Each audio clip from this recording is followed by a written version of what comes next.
cancer, which may actually be causing that, because I know I would have some sort of physical reaction to spending a lot of money for a purse that would not be healthy. What causes cancer?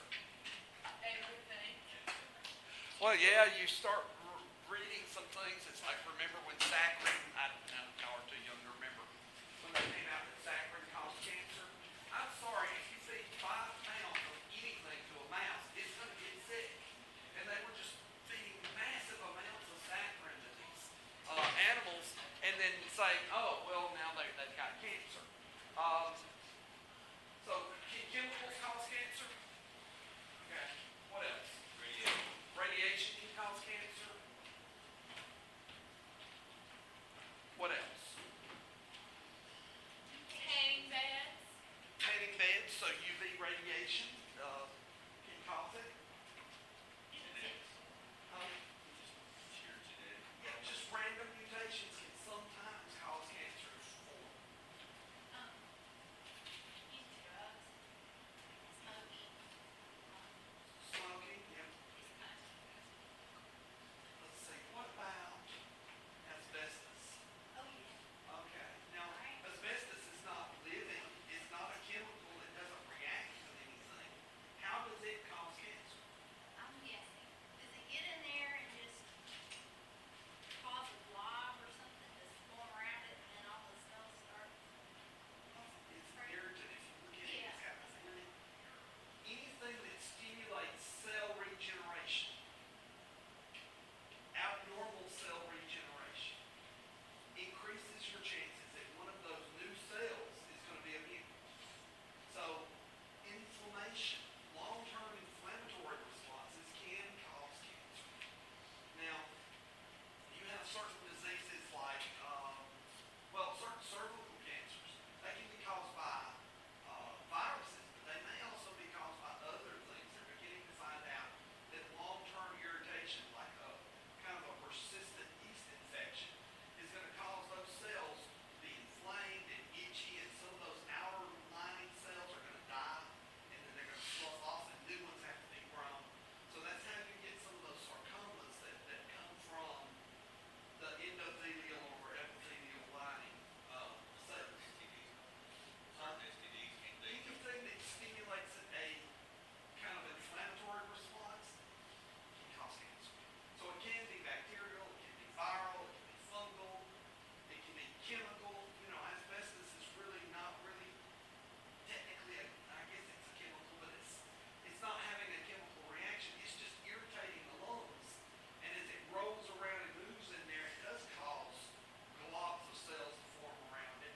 And just any of those things can cause cancer. You can have genetic rearrangements of your chromosomes. So, can cancers be genetically related? Yes. Because some people, their genetics allow their chromosomes to be fragile and break more often. You'll see in a few minutes that brain cancer, you'll see cystic cerebral palsy patients have fragile chromosome syndrome. So you see a much higher rate of brain cancers in patients that have that condition. And I didn't know that until last night. Y'all really gave me my homework. And probably the hardest thing to cover is leukemia. So I'm barely covering it. Just because there's so much I wanted to cover.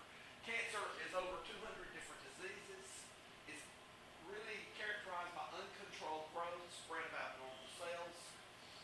Cancer cells lose control over their cell growth, and they're growing faster than they're supposed to be. So what they're doing is they're using up all of the resources for you normal cells that are just growing at normal rates. And you guys starve to death and then not grow into that space. So the cancer cells are supposed to kind of kill themselves off. Cells aren't meant to divide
discharge, look, if it's a day and you just think, okay, well, I was constipated and ripped some capillaries, so there's a little streak of blood, that's fine.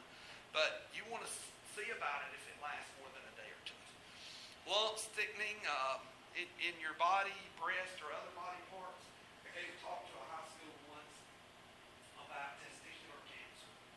And I told all the guys, I said, okay, now, I'm giving you permission to go home and play with yourself tonight. I want you to feel your testicles, make sure they're about the same size, make sure they're not tender. If one's enlarged, then you need to go to the doctor. And one of the kids from that class that I talked to actually had testicular cancer and had one of his testicles surgically removed. But I think it saved his life. Just education can do that in some cases. That's the only, I've given that talk 1,000 times. That's the only one I've ever heard of that was discovered, but still. Difficulty swallowing, recent changes in warts or moles. I've got I can't remember which side of the face it's on. I've got a little spot on my face I watch. It's really just a liver spot where I got out in the sun too much. But you watch for those moles, and especially if they have irregular shapes around the outside edges, if they grow. Skin cancers, especially small cell carcinomas, can kill you quickly. Those cells are plastic. They move very quickly from one place to another. So they can move all over the body. It causes kidneys to shut down, get into the brain. It can cause all sorts of conditions. Now, there are different types of cancers. There's carcinomas, these cells that cover internal and external body surfaces. So epithelial cells. Sarcomas, I said it wrong a while ago, are cells that support tissues, bones, and muscles. Then, of course, you have leukemia, which are blood cells, lymphomas, which tend to be your T and B cells that are inside the lymph nodes. Lymphomas, they're still bad, but they used to be a lot worse than they are. Very common cancers are bladder and prostate cancers. Of course, men are the ones that have the prostate cancer. I had to tell a cousin once that she did not have prostate cancer. I was 100% sure of that. She would watch Oprah Winfrey and any disease that was talked about. She would come down with it. Breast cancer, lung cancer. Now, breast cancer can be in men or women. There's a lot of men that have breast cancer. So, check it out. Make sure you don't have any knots or anything.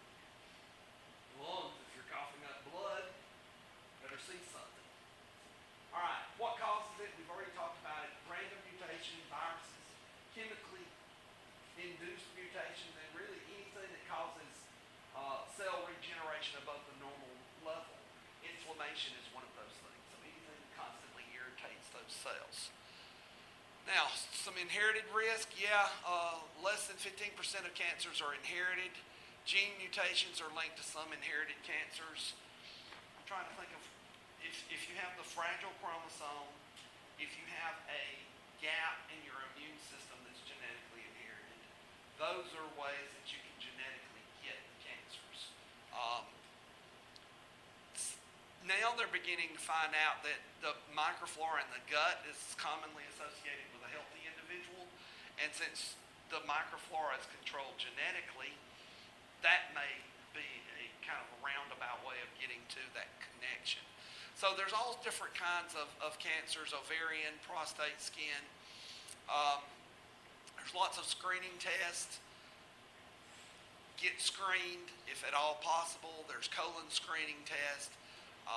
Breast exams. I know you got to put your thing in the vice and squeeze it, but if they can detect the cancers. Now, that's one bad thing that's happened because of the new changes in the healthcare regulations, is mammograms have been reduced. Recommended number of times used to be you had to get one once a year or something like that, and now they're not paying for it as often. So if you're on it's Obamacare is what I call it. I know that's not the official name for it, but then I don't think that they'll pay for it every 2 or 3 years or something like that. Cervical cancers have gone way down, especially since they came out with some of the vaccines for the viruses that cause that. What's that, Gardasil? prostate cancers, I'll talk about how they treat that in just a minute. Self-exams, testicular and skin. If you are like my wife, she's, bless her heart, she's got so many freckles, it looks like she's got a tan. Just covered with freckles, and it's almost impossible to look at those moles, so you really need to send them to somebody that's a professional. Okay. Breast cancer screening guidelines are changing a little bit. Women should report any change in their breast. There's a lot of information out there, so go to the website. They do have ultrasounds that can detect breast cancer really quickly, and some of the new blood tests are going to be able to detect it even faster. So if they can come out with some of those chips and have them, $20-30 for a test, then you can be able to screen for hundreds of different cancers with one test. Men should speak to their doctor about pros and cons of prostate cancer screening. Prostate-specific antigen should be probably every other year. Once you're 50 and if you get to 65, you need to be tested once a year. What that is there's an antigen, a protein on the surface of prostate cells that's mass-produced by the cancer cells. And if those PSA levels go up, then it's indicative of prostate swelling, infection, or prostate cancer. So just because your PSA levels go up doesn't mean you necessarily have prostate cancer. They used to say that there's a digital rectal exam, where they put the glove on and say bend over. That's not necessarily the best way of doing it. They've done lots of testing, and a lot of the doctors are saying by the time you can feel a difference in the prostate gland, they're feeling for enlargement, and is it kind of hard? They're looking for kind of, how to check for doneness on a steak. It gets tougher as it gets more well done. Well, that's kind of the feel that they're looking for. So how well can you detect that through a rubber glove on your finger? So it's not really that important. There's still some doctors that do it on a regular basis. I made sure mine didn't. If my PSA levels go up, then we'll talk about some other testing. But right now, that is the best way. Anybody over 50 years old should be checked. Types of mechanical treatment for prostate cancer. There's chemotherapy and radiation, which I don't have time to go into today. Basically, the theory of both of those is that you're killing off cells that are going through active cell division. If they crunch up their chromosomes into the metaphase plate, then radiation kills them faster, and some chemicals kill those cells that are going through those stages faster. So chemo, all that doesn't remove the ones that are already born, so that the surgery remove those tumors? Or is it? Ask the question again. I'm sorry, my brain went somewhere You else. said that they kill that one's going through division. Right. So the ones that aren't going through division anymore, do they have surgery to get all those out? Well, a lot of times they do combinational therapies where they try to remove as much of the tumor as possible and then follow up with radiation and chemotherapies. It does kill those cells going through rapid cell division, but that's why some chemos last for months. You go once a week because those cells are going through such rapid growth. As long as we keep the chemical levels up to a certain point, then you are trying to cover the time frame so you can kill all the cells that are cancerous. It's especially difficult to deal with cancers that are going through metastasis that have moved from one location to another. Certain cancers like prostate cancer has a tendency to metastasize and move. Basically what happens is the tumor gets so big that it's not able to really feed itself, so bits and pieces of it break off and migrate to other areas. Well, prostate cancer and breast cancer both migrate to bone. They like to stick to bone.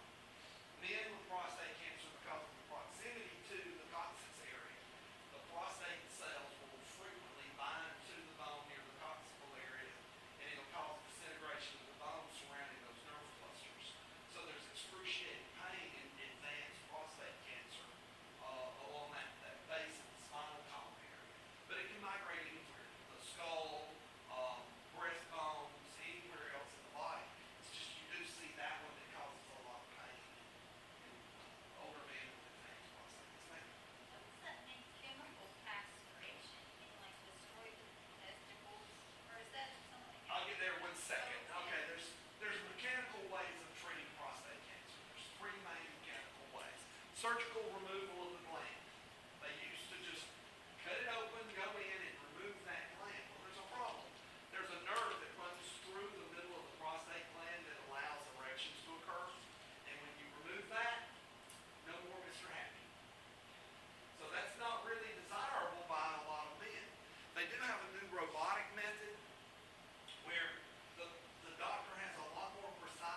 advanced cases, they take this thing that's got multiple needles on it, so it's like sitting down on a porcupine.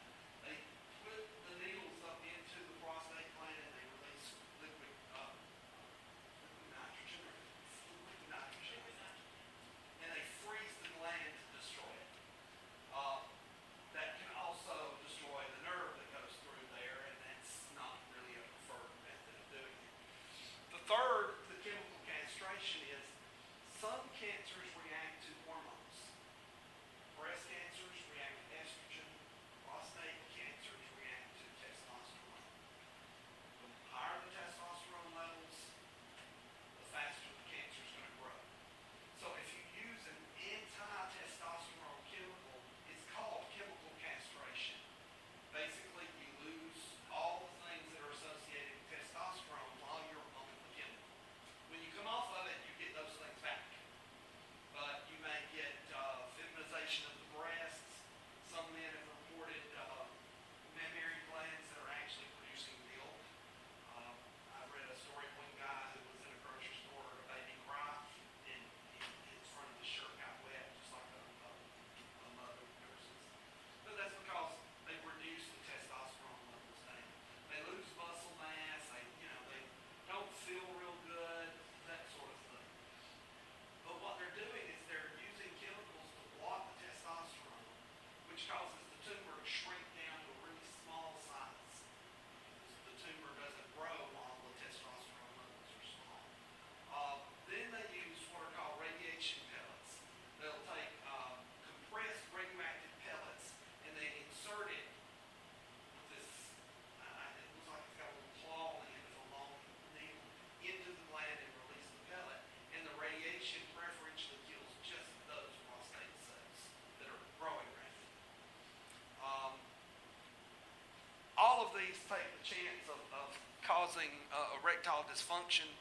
The two best methods for those is the robotic surgery, and the chemical castration with radiation pellets.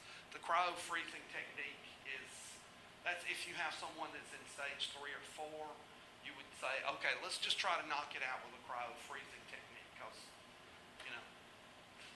living is the main point there. Now, I have an idea I've been wanting to get somebody to help me with that does cancer research, and that's using photodynamic therapy.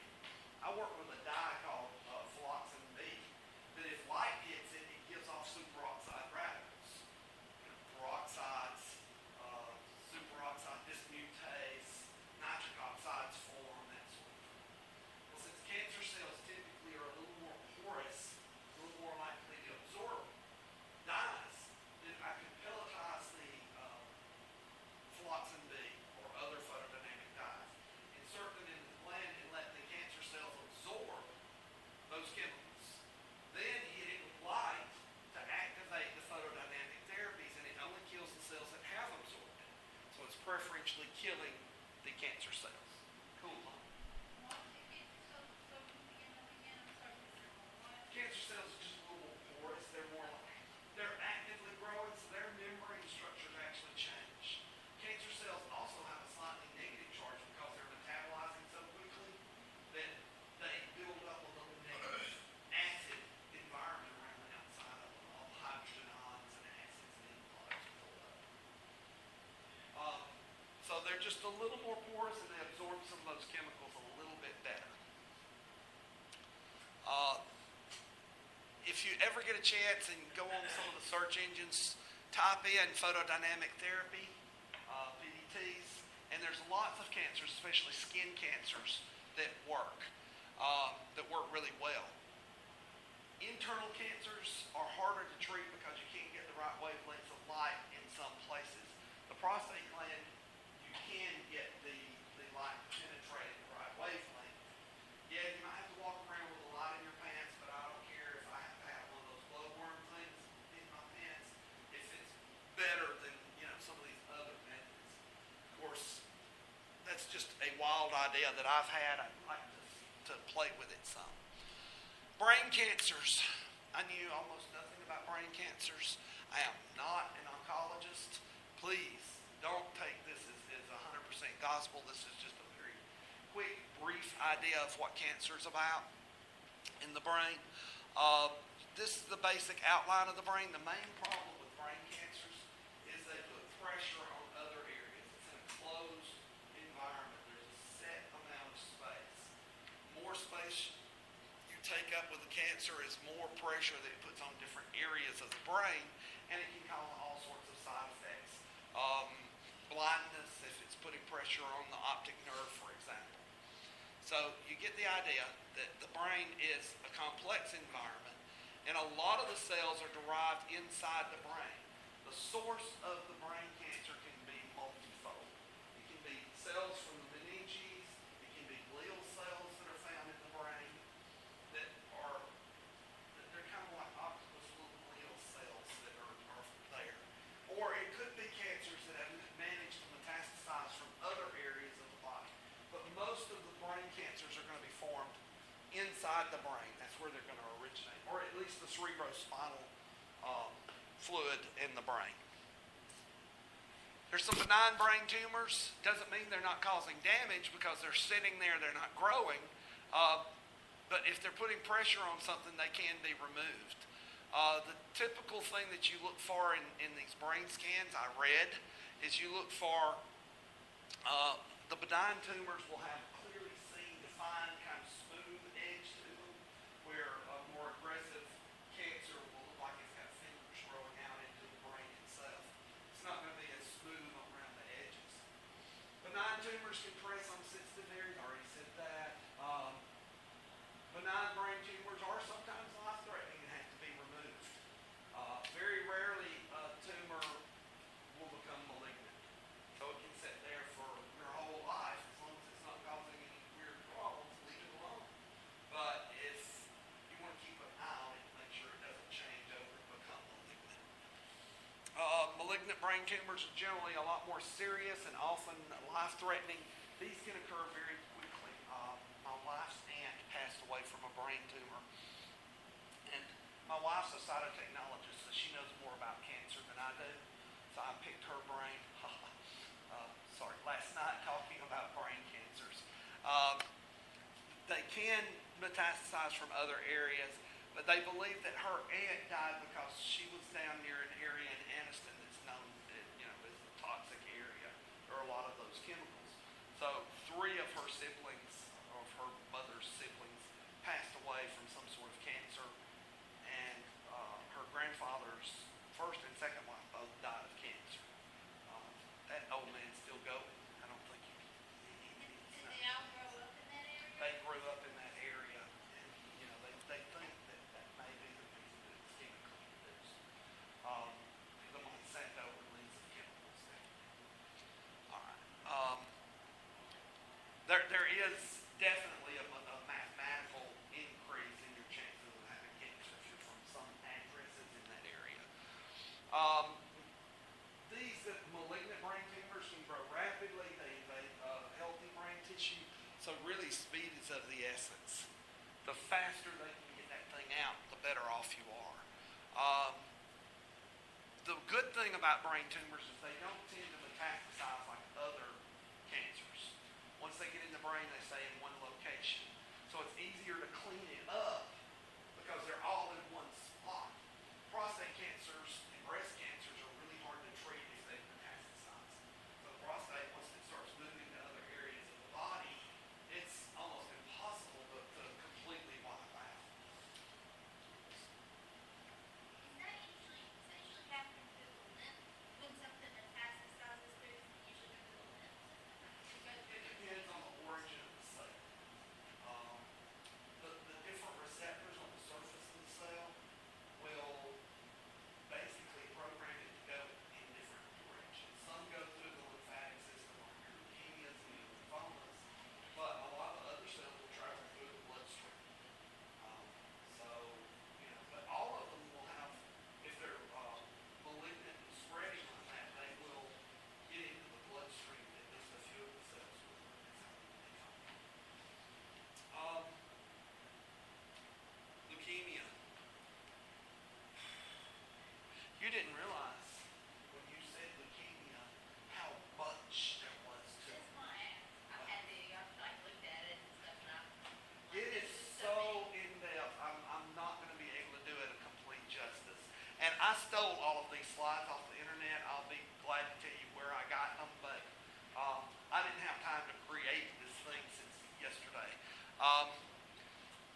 leukemias are usually associated with blood. There are a lot of the blood type cells, T, B cells, macrophages, even dendritic cells can go cancerous and cause different kinds of leukemias. There's a lot of different cell lines or stem cells. You basically think of childhood leukemia versus adult leukemia if you're looking at the big picture. Childhood leukemia is horrible because it's in children and you can see that. But it's also a little more treatable than adult leukemias in many cases because you can do bone marrow transplants. Now, how do bone marrow transplants work? You are basically irradiating all the body to kill the stem cells. So you're killing the stem cells in the bone marrow of those patients. Then you take bone marrow from donors, you filter out the stem cells if possible, and they've got new methods for doing that, which makes it better and better. The more pure your sample is for just stem cells and you've got rid of the other axillary cells, the better the patient reacts. So they inject those into the bloodstream, just an IV. You've got to keep them in a sterile environment, like boy in a bubble sort of thing, for a few weeks. The bone marrow can be put in the blood.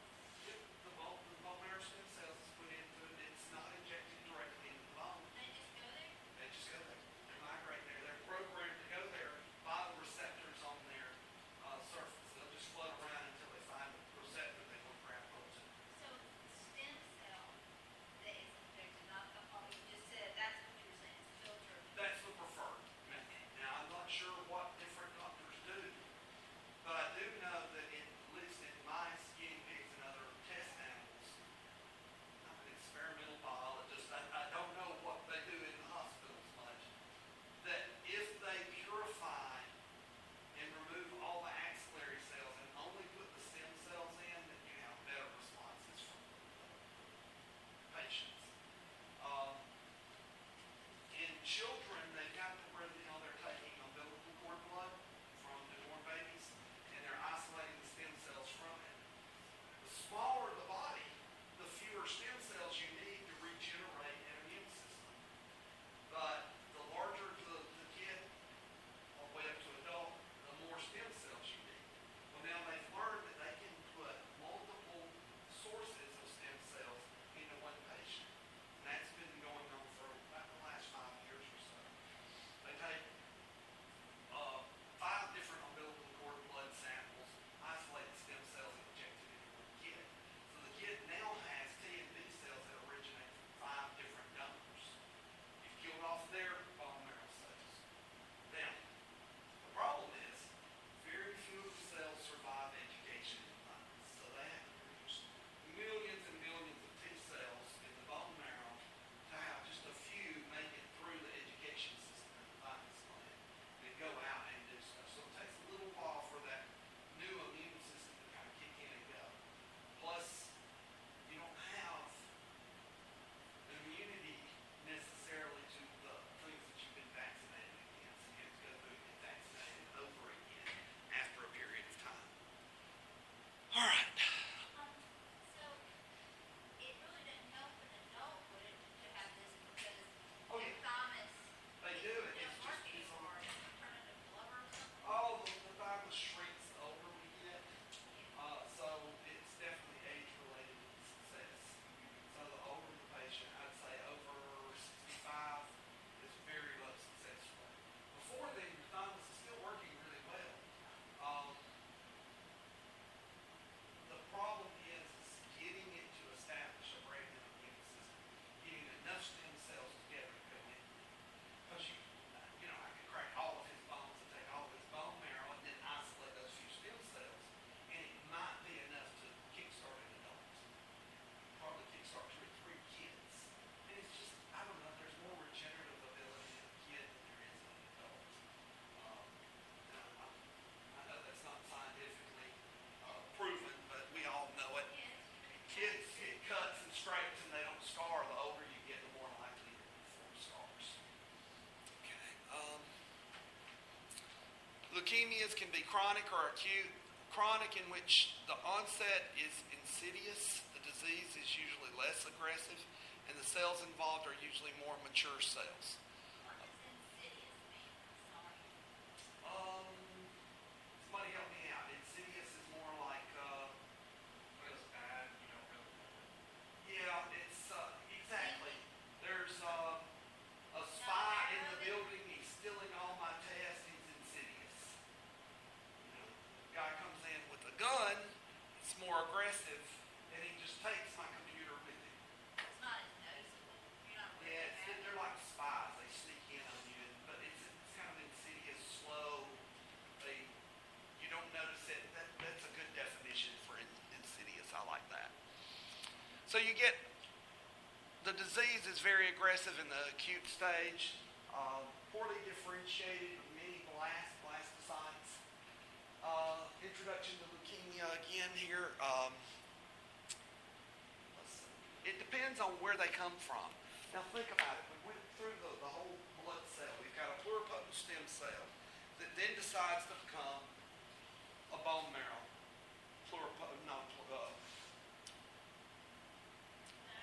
I'm sorry? Yeah, hematopoietic. Thank you. I went completely blank. That happens when you get older. So you get your hematopoietic stem cells that have become a problem because now some of those offshoot cells are going to become the leukemias. And it can be either the myeloid or the lymphoid line, and just depending on which ones will determine the type of leukemia that you have.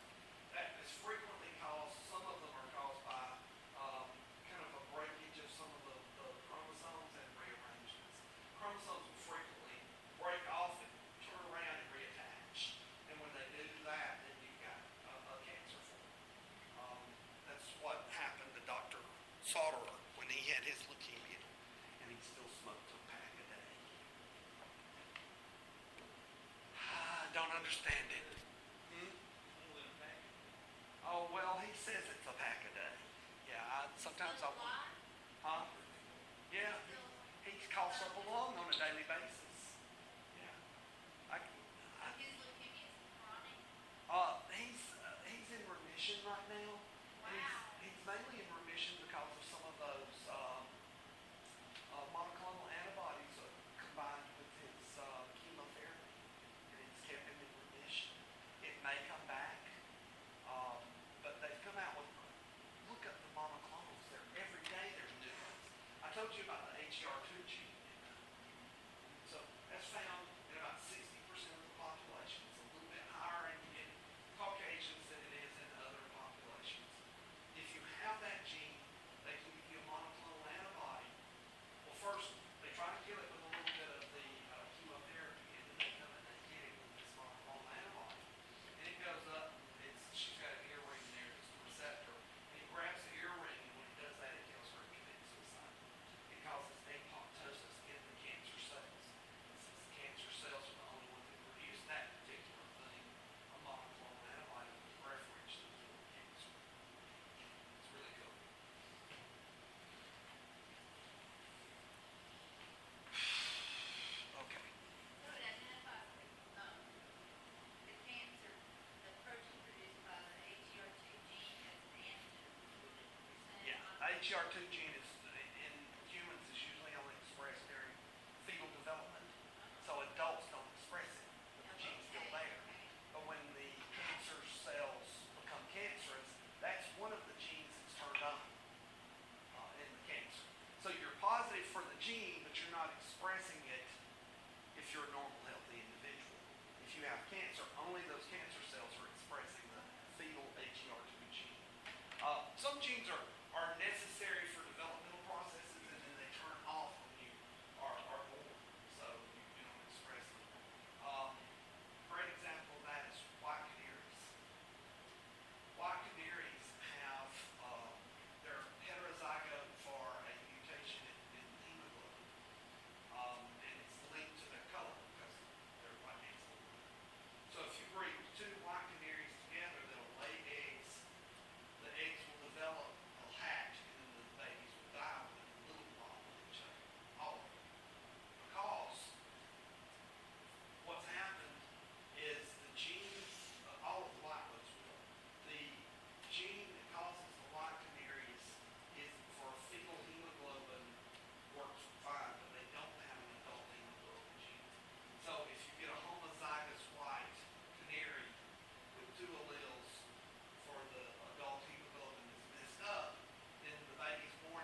chronic lymphocytic lymphoma, there's all sorts of them out there.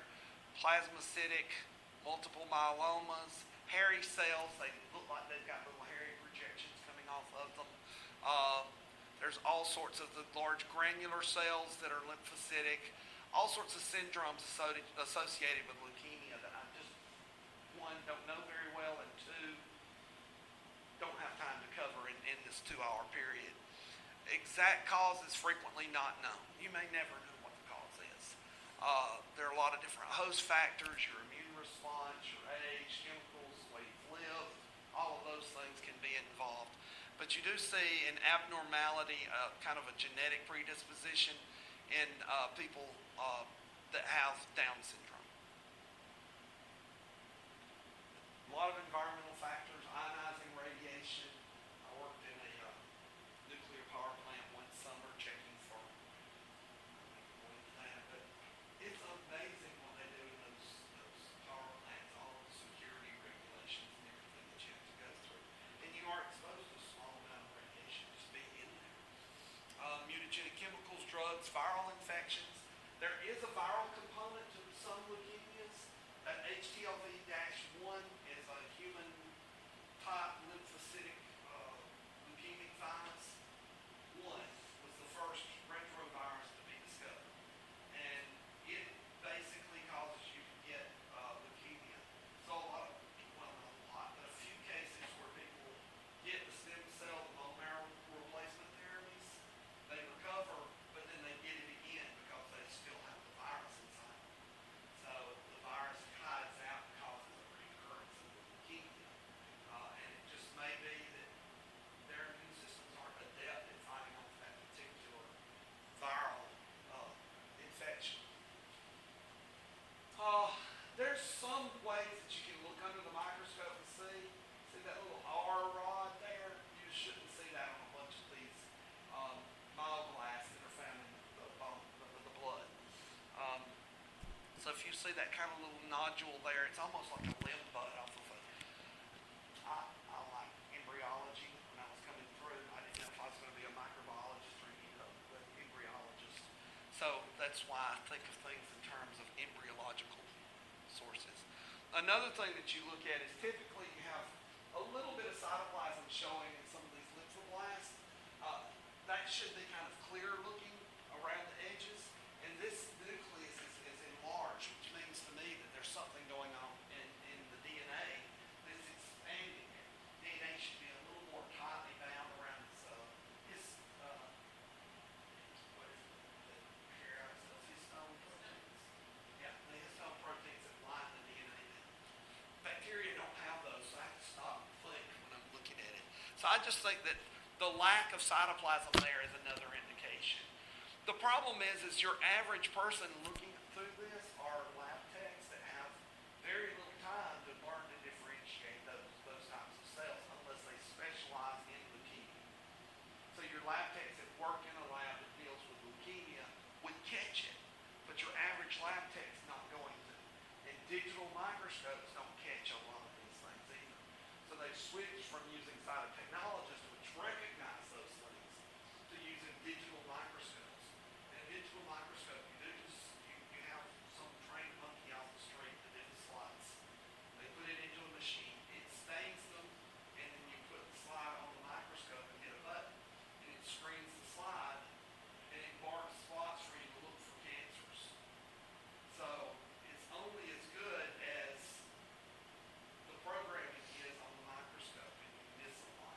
You'd miss malaria, for example. You wouldn't catch it using a digital microscope. And you said it doesn't have an hour rod. What was it? I mean, I know what the little shape on it was an hour rod, but what is that? What is that? We don't know. Oh, We just know that you see those in cancer and you don't see those in non-cancer. So that's one of those histological things that, I don't know, it seems like a weakening of the nuclear membrane somehow. All right, now there's some great new testing techniques, and since we just talked about ELISAs, there's direct identification or labeling.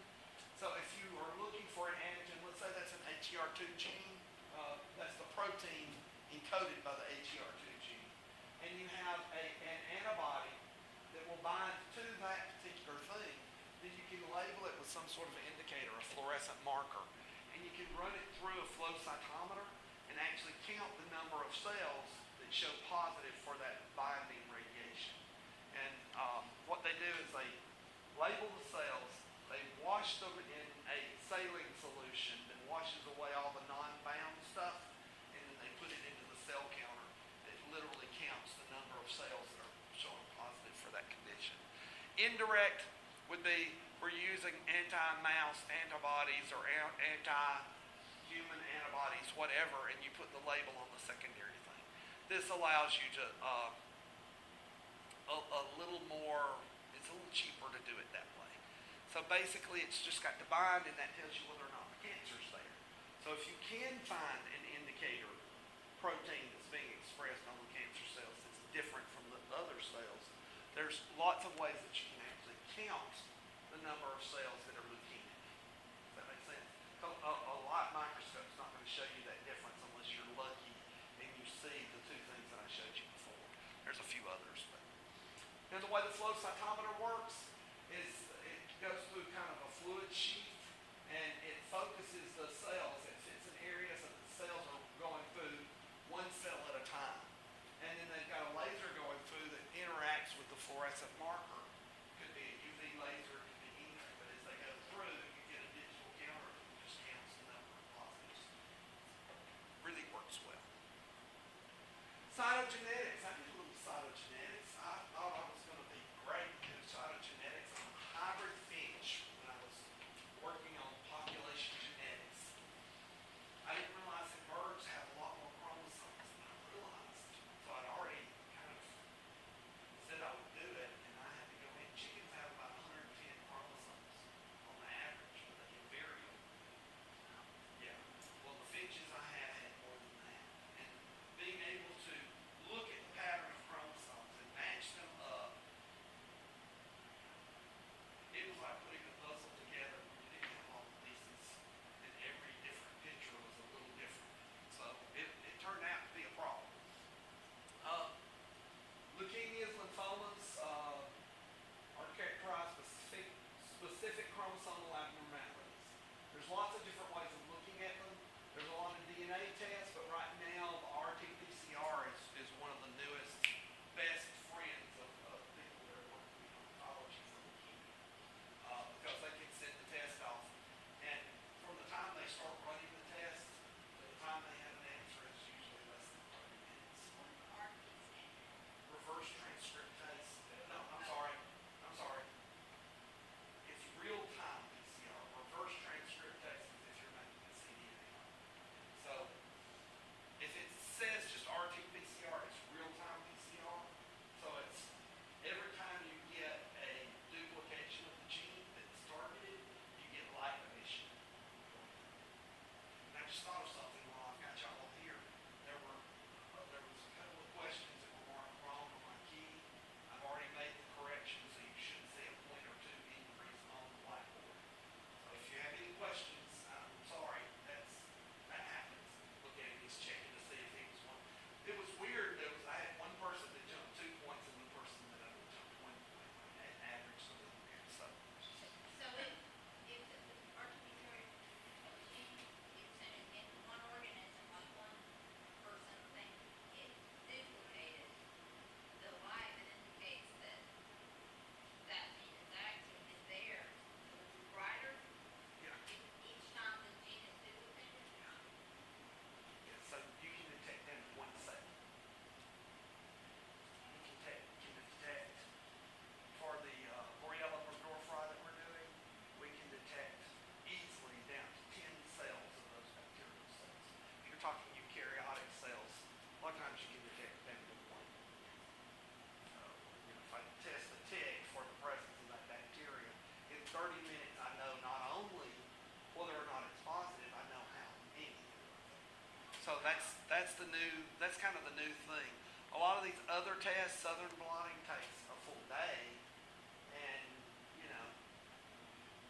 it's not going to really be that quantitative. It's just going to tell you plus So the real time is the new best friend of a lot of oncologists. Here's a translocation.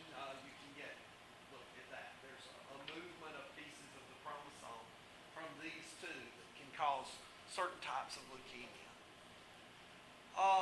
That's a karyotype. Basically what you do is you can take cells, you block them into the metaphase plate stage, and then you take a picture of the chromosomes that are thickened, and you cut each one of the chromosomes out separately and pair them up. It's not so bad in humans. In birds, don't do it. Learn from my mistakes. And so they pair them up, and then they can look. They'll know, for example, certain types of cancer would be on this number 8 chromosome, and they can look for differences on those. So they can tell what type of leukemia it is based on where the karyotype mutation occurred, where the relocation occurred. Bone marrow transplants are more successful in children, as I said, because they're smaller bodied. They're now able to combine bone marrow from multiple donors, which means you have a hybrid immune response after that. Establishes a new immune system. T and B cells grow from the stem cells and then have to be educated. High number of T cells in these patients are going to be killed off in the thymus of the new graft host. Now, monoclonal therapies are being developed for treatment of a lot of these diseases, but they're not available for all of them. You asked about aplastic anemia. Okay, fortunately, there were some really good PowerPoints on this subject online, and I was like, still look really quickly. Basically, aplastic anemia is a bone marrow failure syndrome characterized by peripheral pancytopenia. Penia means a reduction in, so you get a lower number of those cells, and marrow hypoplasia. Hypo, below, so below normal production of blood cells due to something affecting the stem cells. So bone marrow failure is a term with a bigger meaning to it. You're referring to disorders of the hematopoietic stem cells. They can involve either one cell line or all of the myeloid cell lines. It just depends on where the mutation occurred in that developmental process. So a hematopoietic stem cell that just becomes, I'm going to become myeloid, then if that's where the mutation occurred, then all the myeloid progenitors below that are going to be cancerous. Does that make sense? All right, there's a little history here, and I mentioned Paul Ehrlich because he was a machine. That man was something. Paul Ehrlich described the first case of this in a woman in 1888, and she died of marrow failure. She wasn't clotting, she got no clotting factors, her white blood cell count was low, she was getting frequent infections. And Paul Ehrlich was one of those scientists who, if you look at his notebook, it looked like it was freaking typewritten. He printed everything. It was like a machine. He's the one that came up with a treatment for syphilis. He came up with a drug called Salvarsan 606. Salvarsan 606 was the 606th chemical that he tried against syphilis. He believed that there was a chemical cure for every disease out there. We just had to use a methodical method to determine what that chemical is. Yeah. He was also unmarried. He lived with 2 of his sisters. He had the university he lived at build a house on the backside of his laboratory. He didn't believe that scientists should be married or in relationships. So he had a lot of students that got the heck out of his lab quickly. Aplastic anemia was coined by whoever this guy was in 1904. You don't need to know the guy's name. Basically, it's really low instance. In Europe and the U.S., about 2 cases per million population. 4 cases in Bangkok, 6 in Thailand, and 14 in Japan. Why do you think Japan has higher numbers of aplastic anemia? Because of atomic bomb. Atomic bomb? Yeah, that's it. It's still a fairly rare situation going on there. And they can use stem cell replacement therapies for these patients as well. So that's kind of cool. No racial predisposition. Male to female ratio is about the same. Some of the others are different, like Brain cancers is more common in males than females. Prostate cancer is 100% male. That's a joke. Y'all are ready for this term to be over already. Small incidence peak in childhood, a peak in incidence in people aged 20 to 25 years, and in people older than 60 years, but it's not really a significant difference. Things that can cause it, chloramphenicol is a bad antibiotic that can do that, and there's several other antibiotics if they're given or taken in excess or in combination with certain other drugs will go to the bone marrow and kill off the stem cells that produce the blood. So they preferentially kill, especially the hematopoietic stem cells. So there's just some causes, and then sometimes it could just be a mutation or a virus that causes leukemia. So radiation, benzene, viruses, there's some of the viruses that are in there. Immune dysfunction, lupus, systemic lupus, rheumatoid arthritis, both of those can be caused by autoantibodies that are attacking DNA or attacking other cells. Some people will become anemic during pregnancy, and they don't really know why, but there is some sort of an immunological connection between aplastic anemia and the immune system. So there's some sort of relationship there. And since some people during pregnancy will get that prenatal diabetics, gestational diabetes, thank you. So I need to keep you around just to keep me straight on some of this stuff. All right. The latest theory is that there's an intrinsic derangement of hematopoietic proliferative capacity. I didn't write this sentence, I stole it. It's consistent with something happens that causes one of the stem cells not to work. Let's see. What's that? Forms of the disease, inevitable, dose-related cytotoxic drugs. So if you give a large number or a large amount of chloramphenicol, it's almost inevitable that you can get this condition. Where you have idiosyncratic, which unpredictable, it could be due to any number of factors that are out there. Okay, that's saying the same thing. Now, last but not least, I want to tie this back to microbiology. What I've covered in microbiology in this class has seemed like a lot, but it's really just touching the surface of what goes on in micro. I think most of you will be able to pick up a micro book and understand anything you read. You might not know every bacterial disease known to man. You may not know every virus, but you can look it up and understand it now. Hopefully you've gotten the concepts that are going on.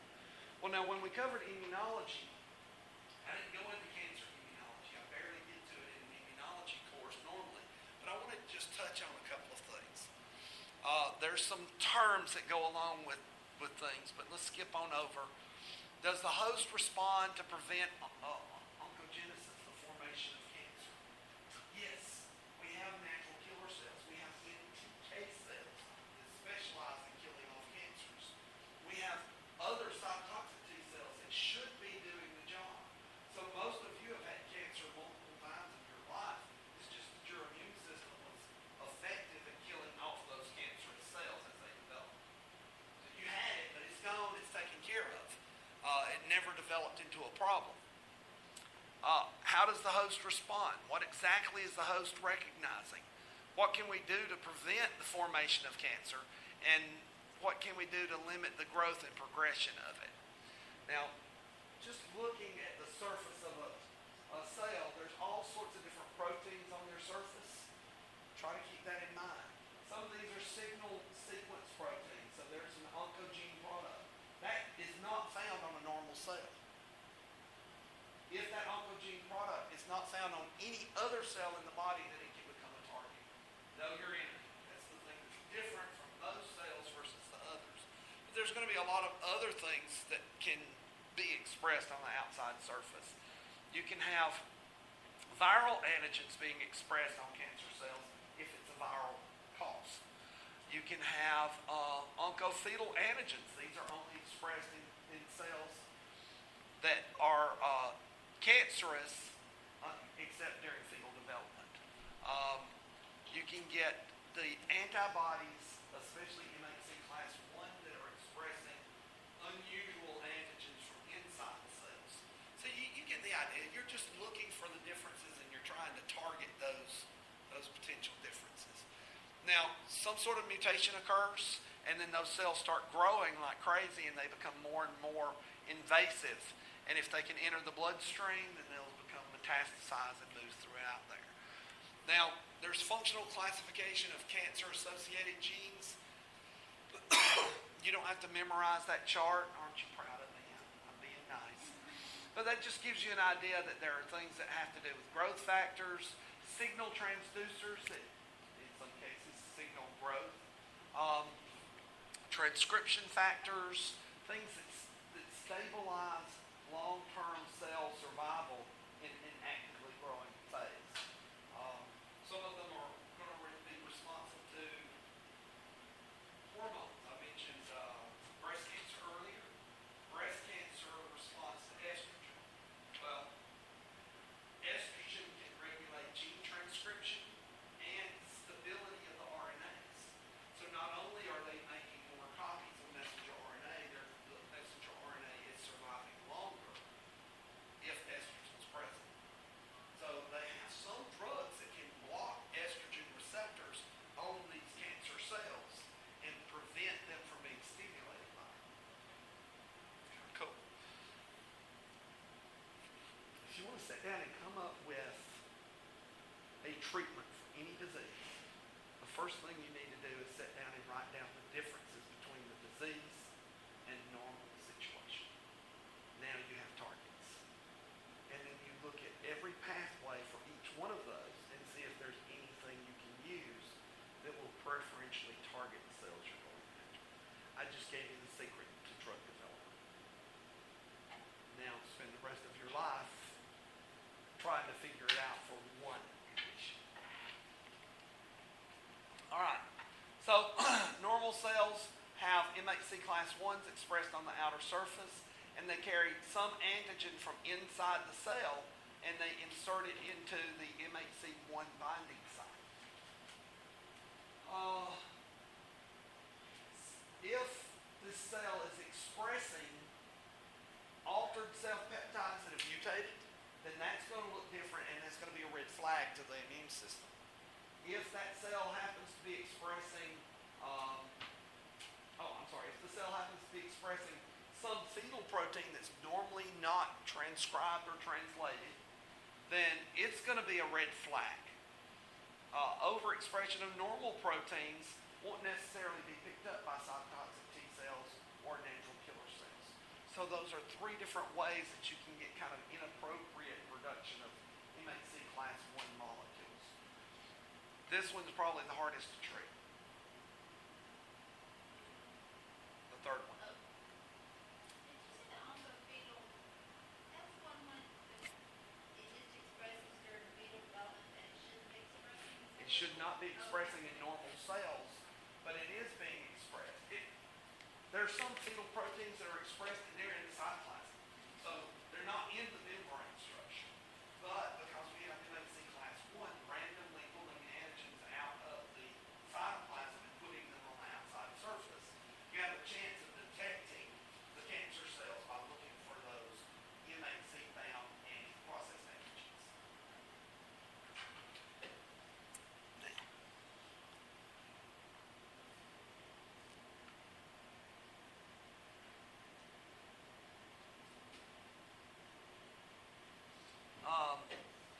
Cytotoxic T cells, T lymphocytes, CD8 cells will come along, and so they bind to these MHC class 1 molecules, and that's a T cell receptor and that's a CD8 kind of co-receptor there.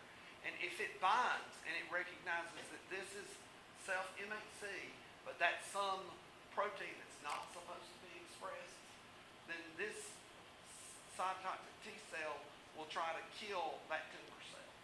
So it's killed. That's what happens most of the time when we develop cancer. But sometimes tumor cells can slip by. Let's see. So here's a tumor cell. It either is killed. Here's a tumor cell that can come down here, and it moderates this class 1 MHC. Something about the cancer downregulates the production of the MHC class 1 molecules. That's especially true if they're virally induced. The viruses downregulate the MHC class 1, which lowers your chance of unusual antigens being expressed in the MHC1 on the outside of cells. That last sentence I just said, if I'd said that day 1 in this class, every head in here would have exploded. But I just noticed a lot of you going, oh yeah, I understand that.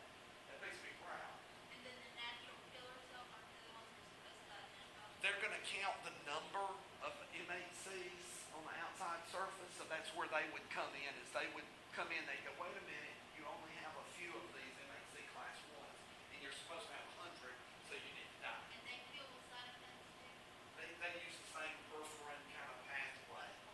Yeah. Can you real quick explain one more time how viruses induce cancer? Just like a little quick. Oncogenes. You have certain genes in the. You ever enter a room like in the lab? There's 2 light switches in the labs. You know, some turn the lights on, some you can use to turn off. So the switches are controlling cell cycle. The cells are growing like crazy. So if I go in and I turn the light switch on when it's not supposed to be on, I get cell division. If I go in and I block and stop light switch from being able to be turned on, then it will just continue growing. It won't stop. So if I insert a knife into that there, I can block you. I'd probably be shot to death, but I don't mess with electricity. So I stick a knife in there, I can block it in the on position, or I can block it in the off position. And if I never can turn on the stop signal, then the cell keeps growing and keeps dividing. If I have the start signal going constantly, it keeps growing. That's basically what an oncogene is. It's just a way of controlling the cell growth that occurs. Now there's a whole lot of other things. The cells get larger. They're carrying on more protein synthesis in most cancer cells. Not all, but in most. And they're metabolizing at a much faster rate. They will stimulate production of things like cytokines. Viruses will sometimes pick up cytokines that are released that block suppressor cells, which is the next slide coming up.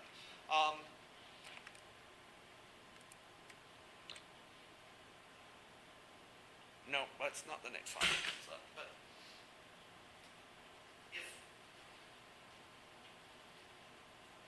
if I'm wearing a cologne that just blocks me from being attacked by anybody, I'm wearing slump cologne or something, I can walk through the room, none of you bother me.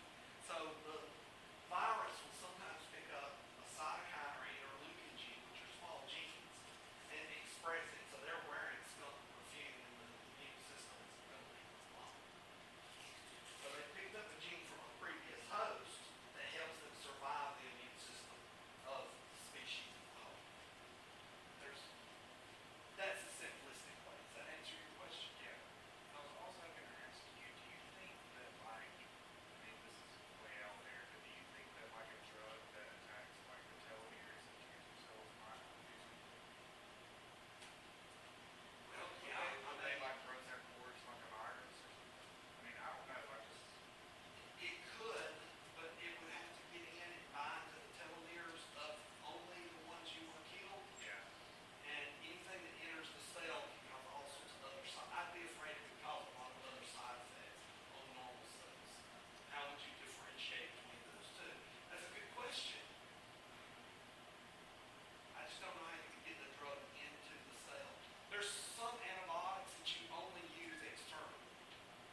So let's see if we can figure this out. Oh, yeah, this is kind of a suppressor. They're using anti-idiotypes. So they're using, this is a chimeric antibody. So they produce B lymphoma antibodies that go against lymphoma. They humanize it. They fuse that together and they've made a chimeric antibody. And then the B lymphoma monoclonal antibodies are produced, and you can get antibodies over here that are anti-idiotypic, and you inject them back into the patient that has the lymphoma, and it will preferentially bind to and block the lymphoma cells. Cool. Let's look in for a minute. Here's the essence, supposed to know it. The monoclonal antibodies, is that only spoken of like when you're doing vaccines and stuff, or is that not something that antibodies are always monoclonal? It's when you've got to work with them, they're called monoclonals. In your body, each B cell, each plasma cell is only producing one kind. So each one of those B cells is producing a monoclonal. But in order to use it therapeutically, I only want to inject one kind of antibody into the patient that does the job I want it to do. So I have to pull out a plasma cell, hybridize it to a cancer cell so that it becomes immortal, and then do my genetic modifications and put it into the patient. Does that make sense? I'm not putting the cells, I'm putting the antibodies. The antibodies can be somewhere around $5,000 a unit up, depending on the monoclonal antibodies. The beauty of going into business to create those things, some of you want to fund me to develop some. We would develop some monoclonal antibody that does the job. And once we've got the cells producing it, all we have to do is culture the cells. I grow them up every day and they mass produce that monoclonal antibody. My production rate is as fast as I want it to be by the number of cells I grow. Is that one in the hybridoma? It's a cross between a cancer cell and a plasma cell. Why? Because plasma cells are short-lived. They only live 2 weeks. Well, I need it to live longer than that to produce enough antibody to work with. So if I hybridize it with a cancer cell, then I have a cell line that's immortal. As long as I feed it and pamper it, it will grow in culture for basically ever. Um,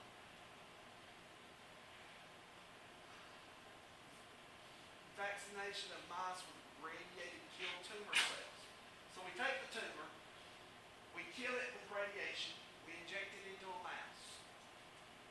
Now, if we come back and inject viable cells of the same tumor into the mouse, the host response on the mouse will reject the tumor cells and prevent tumor formation. But if we come back and we inject viable cells from a second independently induced tumor from another host, then the host response permits proliferation of the cells and tumor growth. So we now have a mouse line that will grow skin cancer, brain cancers, prostate cancers, or whatever. This is how they create some of those mice for research. Are you saying they keep it from taking other cancers by injecting them? No, it's not going to affect other cancers. You're trying to create a mouse that has a high chance of getting breast cancer. Just one type of cancer. Right. So by using 2 different host tumors, you're turning on some suppressor cells that prevent this mouse from reacting to the cancer and allows those cancer cells to form. Now, you have a whole host of suppressor T cells. And so, whoa, wait a minute, don't overreact, don't kill the cells, don't, we want to just keep things, that's why you have normal flora. You have suppressor cells that stop the immune system from overreacting to every bacteria because they see them as something that's normal. This is probably one of the biggest breakthroughs. You should look some of this up. If we can suppress the suppressor cells,